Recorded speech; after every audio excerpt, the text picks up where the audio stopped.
Hey, what's up mga katropa pits? Muling nagbabalik ang inyong Born to be Ride. Ang lagalag ng kalsada. Gear up na. So, tapos na tayo sa pangalawang destinasyon na LTO dito sa Muntinlupa. So, una natin pinuntahan mga katropa ay LTO Tagaytay, tapos LTO Muntinlupa. Yan. Tapos na rin tayong kumain ng tanghalian. So, ang next natin ay LTO Pasig. Yun.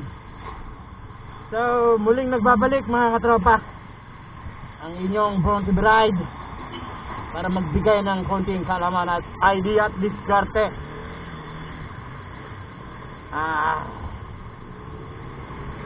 So mga katropa,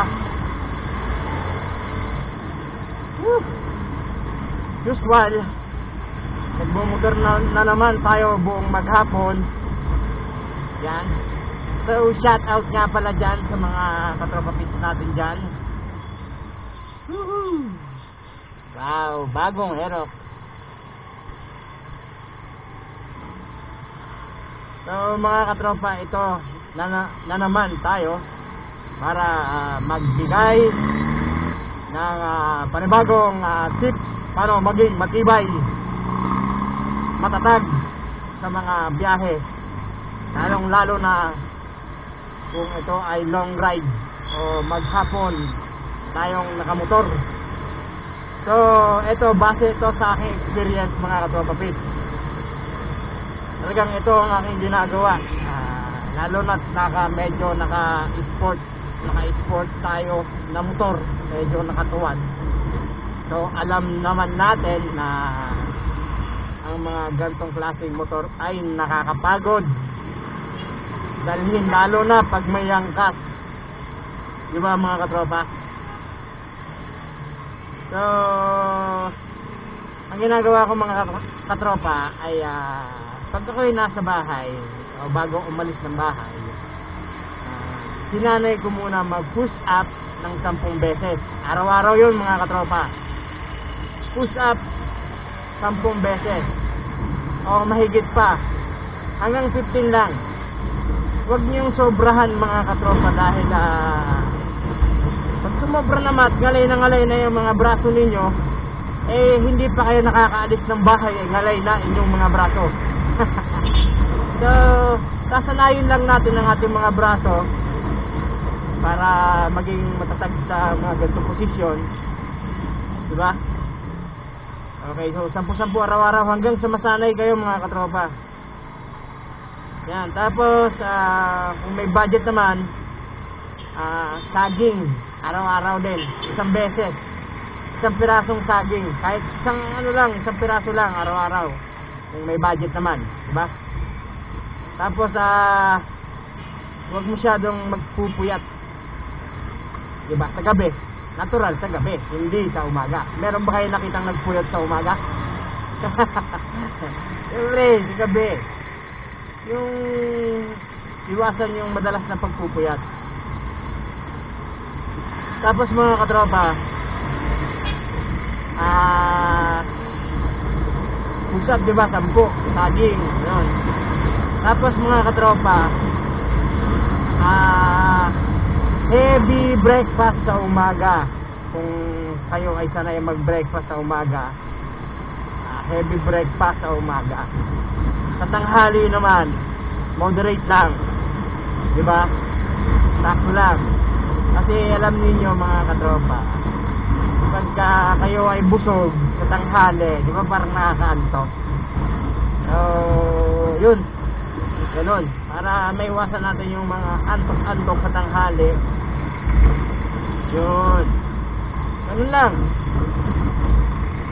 At siyempre tubig, para kailangan buhay yun eh mga katropa, tubig. Ay uminom kayo ng mga siguro 6 na baso isang araw, o magbaong kayo ng isang mineral na tubig. Yun ang ginagawa ko mga katropa. Kahit na mag-endurance tayo game na game ako dyan. Ganun lang mga katrop. Push up araw-araw.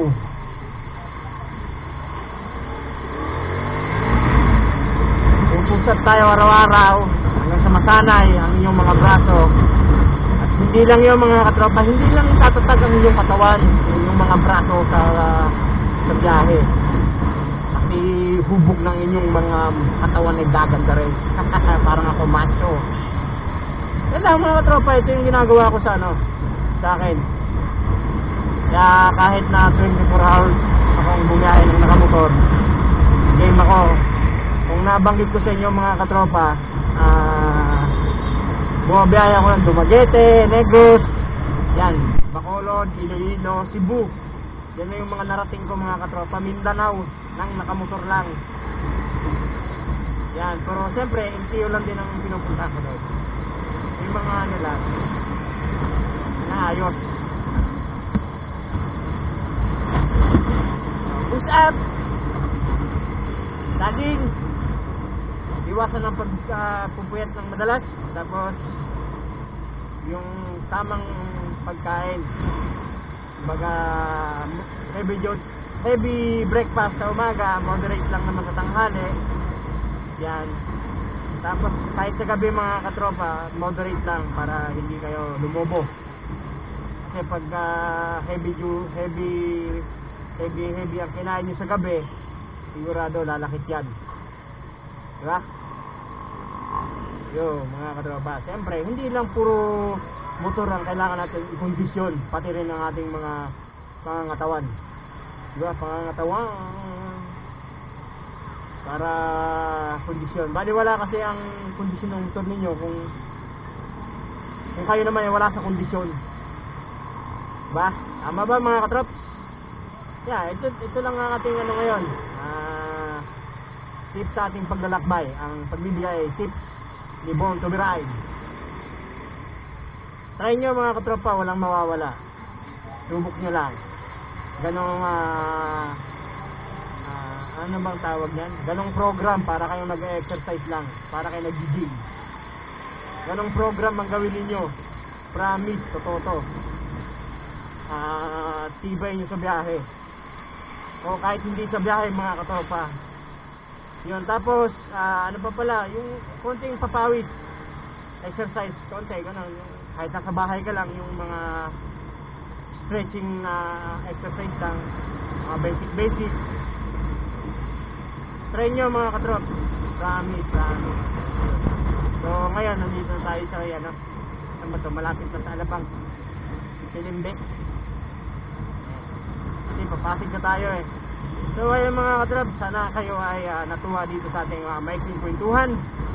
At sana ako ay huwag ninyong kalimutan na suportahan at subaybayan dito sa ating channel na maaari ninyong kapulutan, idea at diskarte at kaalaman sa mga buhay-buhay habang gamit natin ang ating mga motor.